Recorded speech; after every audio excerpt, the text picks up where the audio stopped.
What's up, everyone, and welcome back here to an all-new Dolphin Dive, part of our exclusive multimedia marketing partnership with the LeMoyne College Dolphins, as we are here every single month during Dolphin Time, Wednesdays at 9 o'clock, and every second and fourth Wednesday we bring you the Dolphin Dive, going into the stories of student athletes, coaches, administration, as well as future Dolphins and alumni. I am here today with LeMoyne Dolphins women's soccer grad student, Marissa Lisikatos. Marissa, how are you? Good, how are you?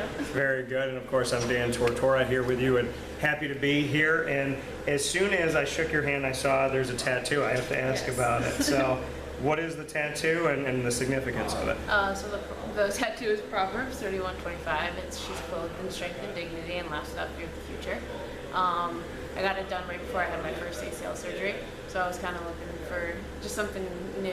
Soccer was kind of put on a hold, and I wanted to spiff it up a little bit. So me and my friend went and we got tattoos, and that quote always kind of like stuck with me. Just like the laughing without fear of the future. You never know what's going to happen, but you always have to be like optimistic. So. Yeah, and you said, to kind of take it light without fear of the future. Have you always been like that, or did you have to grow into someone who could kind of laugh about it and say, hey, I have no control over it, I'm going to be positive? Definitely grew into that. Definitely more of a control freak growing up. But with soccer, sports, like injuries, it just kind of like taught me that sometimes you just have no control. You don't know what's going to happen. So it's part of growing up, I guess, learning that you just have to let things go and vibe it out. You've had an interesting career, and you went through injury, and then were kind of coaching, and then came back and had to find the NCAA waiver, the ability to. So bring us into the very unique road that you've had here at LeMoyne. So I graduated high school in 2017. I was recruited by Coach Carey, came in spring of my senior year of high school. I tore my ACL playing basketball. So I was unable, I redshirted my freshman year. Came back my sophomore year, played a season. And then my junior year, first scrimmage of the year, I tore my other ACL. So I was out redshirted. And then my senior year, COVID hit. So I was unable to play because all the seasons got canceled. And then my graduate program was like a 4-in-1 with LeMoyne, so I was granted into the SU Master's Chemical Engineering, so I decided to finish that out just because of COVID. Nobody knew what was going to happen, whether we were going to have a season, whether we weren't. So Coach Carey asked if I want to stay involved, so I took the coaching job because I was like, I didn't really get to fulfill my soccer, so I did it. And then the spring of last year, Coach Kathy approached me and was like, would you want to try to come back and play? I know you have years of eligibility, like I'd like to give you the opportunity to. So that's when we started to go through the process of reinstating me as an athlete. So Carey put you on and said, do you want to stay as a coach? Yes. Kathy Braun came in for a few months and wanted you to play again. Then she leaves, and then Yarrow comes in as the interim. And how did that work out? Did he kind of just say, oh, okay, well, you went through the process with Kathy, so we're good to go, or how was that? Yeah, I mean, he was good. Once I was cleared and was ready to go, I was kind of just like, you're here, let's see what you got, and play like you're one of us. So he was definitely accepting of me coming back, and then I just had to prove my place. 3 coaches, COVID, injury, a pretty uneventful college time that you've had so far. How do you look back upon all of this adversity with a smile? I don't even know. It's just some things that you grow from, you learn. Like, I just take it as moments where, yes, would I have planned it out differently? 100%. But I think it definitely sculpted me into the person I am today. I have experiences that I have grown from that some other people can't say that they have, and you just, I don't know, just in order to cope with it and keep moving forward, you have to look at the positives, because it was definitely tough, but there's a lot of good that came out of it. I mean, I am who I am because of all of it, so I'm definitely thankful for everything that happened. Speaking here with Marissa Lisikatos of the LeMoyne Dolphins women's soccer team in this edition of Dolphin Dive on WakeUpCall with Dan Tortora inside of the Cafe Kubal Studios. You said you're the person you are today because of all of it. How would you describe the person that you are today? That's a good question. So, I don't know, I think that I am very open to the things that are going to happen to me. I feel like I try to stay true to who I am, no matter what happens, whether in outside influences. I you know, I have a goal, I have a path that I want to stay on, but ultimately I have an end goal, and I try to stay driven and like compassionate towards what I want to do and who I am. So I think that's where I am right now. What is the end goal? Sort of torn between that. My chemical engineering degree is there. Then I'm also right now doing a master's in teaching. So I have two routes right now. One is like an engineering route, and one is a teaching route. So I'm not sure right now which one. What do you enjoy about chemical engineering, and what is it about teaching? So for chemical engineering, it's really the problem solving. I love like having different situations. I think that's part of like what I love about soccer too. It kind of correlates to that. It's like you have situations, you gotta think fast, like how do you solve these problems? So I love that about chemical engineering. With teaching, it's just helping people and being able to give my knowledge to other people. Like I love doing that.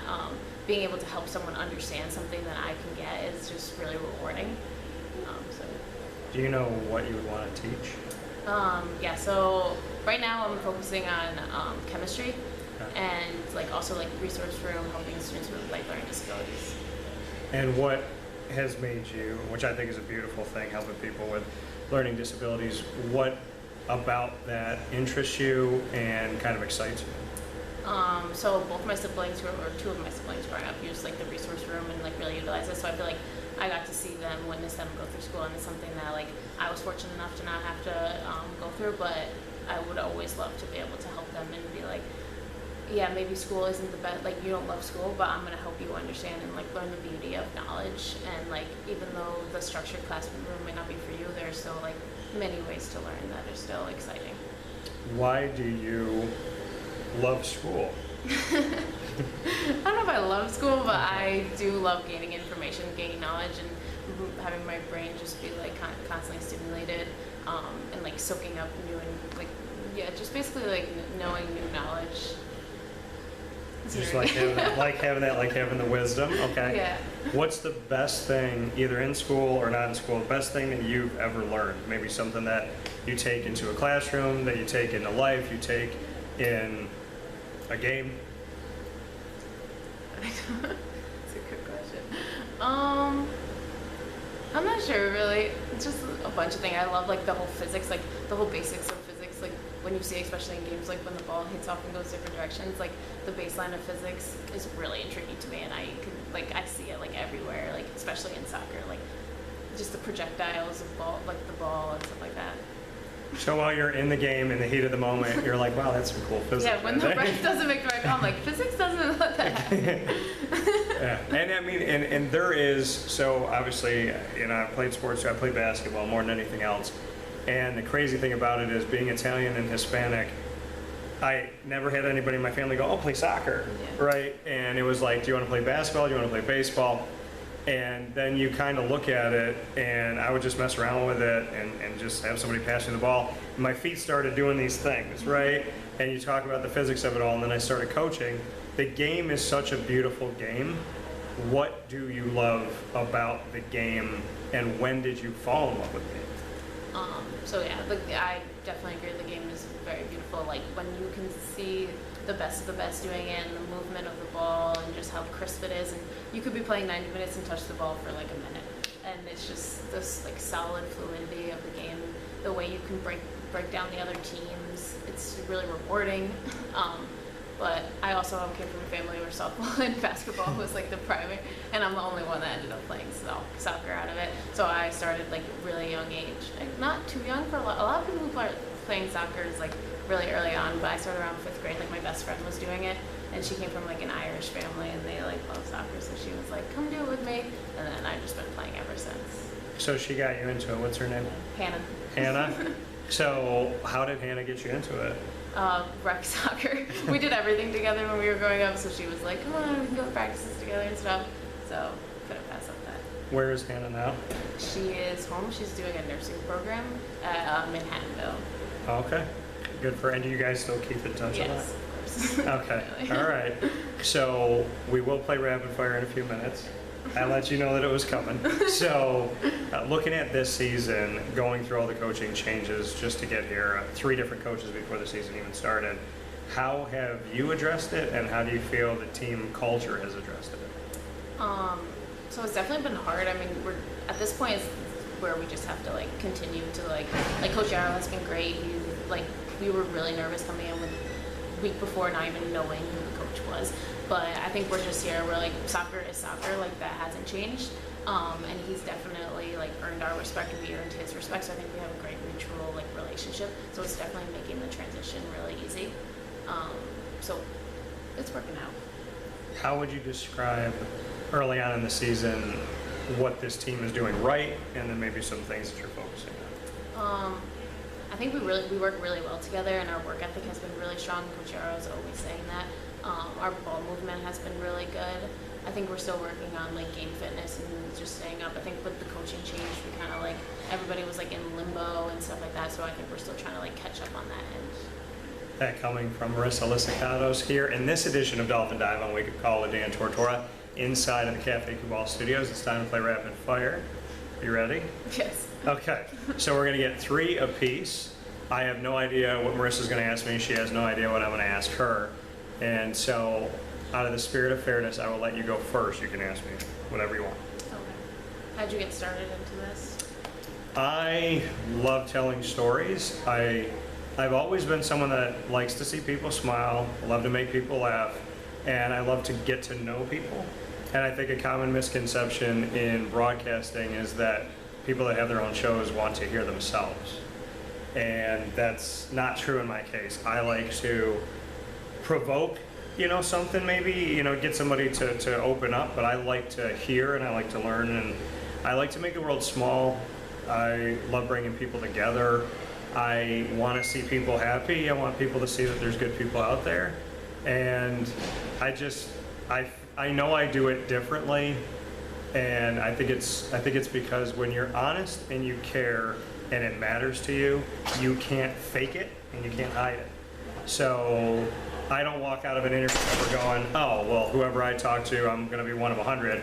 I leave that interview going, I really hope that I left them with something good, and I open my heart up to let you or anybody else affect me in a positive way.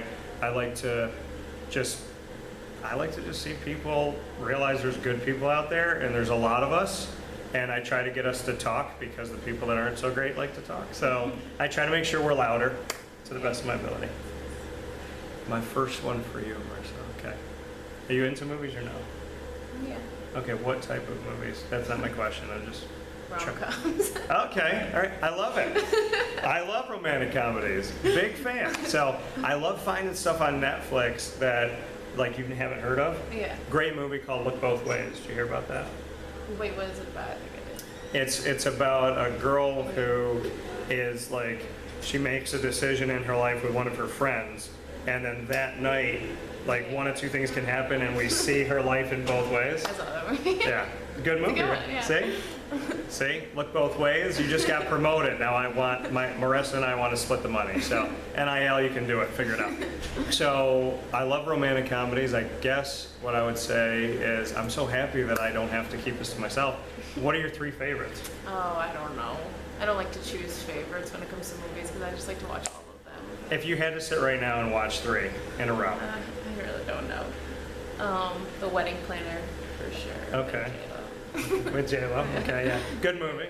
Good movie. Not to be confused with The Wedding Singer, Yeah. which I have not I watched. haven't seen No, I'm not. I don't need to see Adam Sandler with a Jerry curl. I'm good. that. How to Lose a Guy in 10 Days is a good classic. It is a good movie, yeah. Sad, in a way. Yeah, but But Anne's good. happy. Yeah. They get together then. Yeah. Um, She spoiled it. It's 20 oh, years old. sorry. It's okay. It's all rom-coms. Yeah. You're always like, well, obviously you guys are going to be together. Like, if at the end of one of those movies, like one of them killed the other one, and you're like, oh, well, that's a shift. It's a Lifetime movie. It's usually based in Yeah. reality. Yeah. I don't even know what the third one would be. So what'd you say, How to Lose a Guy in 10 Days? Yeah. Okay, good one. And then you said the wedding planner. So yeah, one more. Do you have a favorite person in? There's certain actors and actresses that do a lot of them. I know. No, I don't have. I mean, there are just a few that I see, and I'm like, oh, that's probably gonna be a good one, but I don't have a favorite. Okay. If you had to throw I a can't third, even. I'm blanking on like all the names right now. there's Just Like Heaven. That's a good I've never one. seen that one. Okay. There's Monster-in-Law, Oh yeah, that's a good one. Father of the Bride. There's, what other ones? There's some ones that I can't remember if they ended badly, and so I won't watch them. Like rumor has it, I won't watch that one. He's Just Not That Into You. I feel bad for the people in the movie though. Yeah, it's tough. I feel so bad because it's like a train wreck, and you're watching all these people try to be in relationships that they're not supposed to be in, and God's like, no, and they're like, but maybe, and it's just, it's, I don't know, it makes me, I can't eat when I watch that one. I'm like, I'm just gonna get sick to my stomach, because you know what's gonna happen, but you feel bad. Yeah. That. But it's okay though. All right.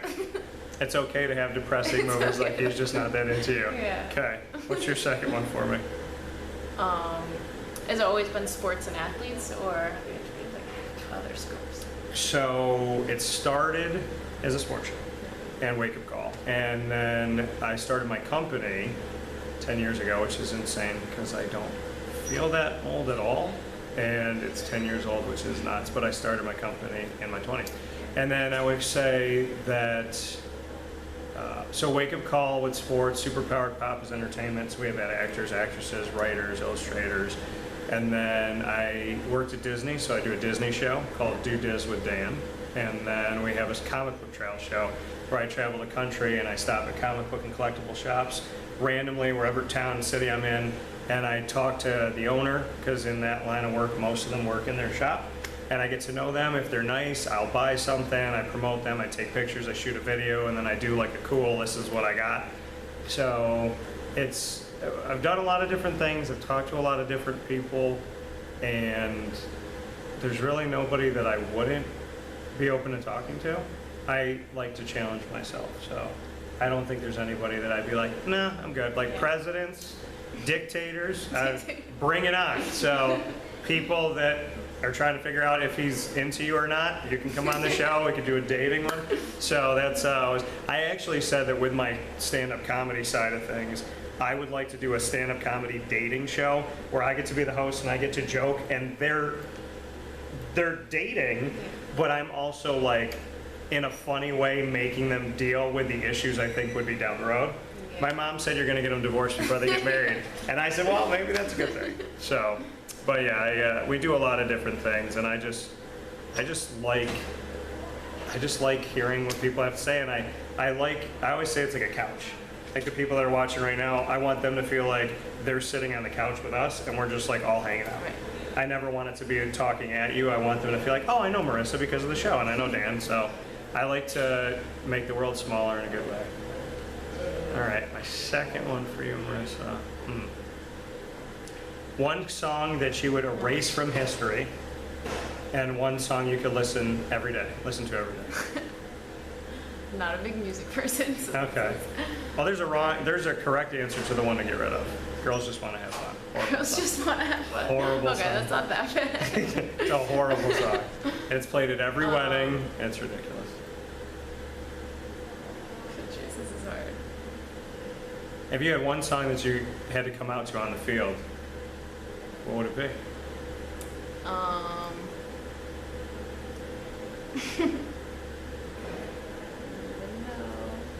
Well, I always think like if there was a walk-up song like in sport, like baseball and soccer, there's a song and like Missy Elliott sings it. And she's like, "It's Missy," because people call me Missy. Yeah. So I was like, that would be a part that I would want to come out to. You want to come out to It's Missy. All right. Missy Elliott's a good one to have. So that's a good thing. Do you have one you'd get rid of? One that I would just.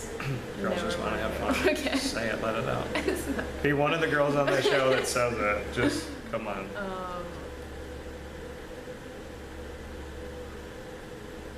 Yeah, I don't know. Do you have a type of music you don't like? No, I listen to all across the board. I just whatever mood I'm in. I have no particular like. Oh, I don't like that. Like Okay. music is like I'm so just whatever Okay. anybody else wants to listen So to. you're not really a music person. Yeah. Okay. All right. Fair enough. So her answer was Girls Just Want to Have Fun. Yeah. So what's your last one for me? Who's the coolest person you've interviewed? There's a lot. I would say I recorded it, and I kept them both. My two grandmas. And Dad's mom, who I called Gammy, she had Alzheimer's. So when I got to talk to her and record some of that, it was cool to, you know, just kind of hear. I mean, she went through World War II and so many different things. And then my mom's mom, my G-mama, closest person in my life ever. And she lived to be almost 101 years old. And we talked about so many things, and I'll never forget, and they say I'm a lot like my grandfather, and he passed when I was 6, both of them did. And, but I got to spend a lot of time with them. And my grandmother said, she went like this, and she goes, I had him right here. And I said, what do you mean? She goes, I had him in the palm of my hand. And I said, well, did you take advantage of it? She goes, nope. She just knew how much he loved her, and she loved that. And I asked her, I said, you know, Grandma, she went decades after he passed away. She never dated, never did anything. And I said, why? And she said, because when you have the best, what else is there to have? So it's stuff like that that I don't forget. So I'm a hopeful romantic. Blame it on the romantic comedies, except for he's just not that into you. It's such a sad movie. Okay. What is, so my one for you, we talked about music, which you don't like. We talked about movies. Let's say you're the President of the United States. Okay? I need you to pick one of your teammates to be your VP. And what would be on your, what would be your slogan on all the boards? Wow. You look like you had an answer all the way through, and then when I said slogan, the laugh came out. I was like, I don't know. But yeah, you got to pick a VP from the current squad. Okay, probably my VP would probably be Magda, because like we play next to each other in the center mid, and like I feel like we really have been working really hard this preseason to like get to know each other, to be able to play together and like not have to like communicate vocally. We just like we really can like vibe each other. Yeah. So I feel like that's a good person to have as your VP. Yeah. A slogan. Yeah. Missy Magda 2024 slogan. Better than everything we've had. That would be a good one.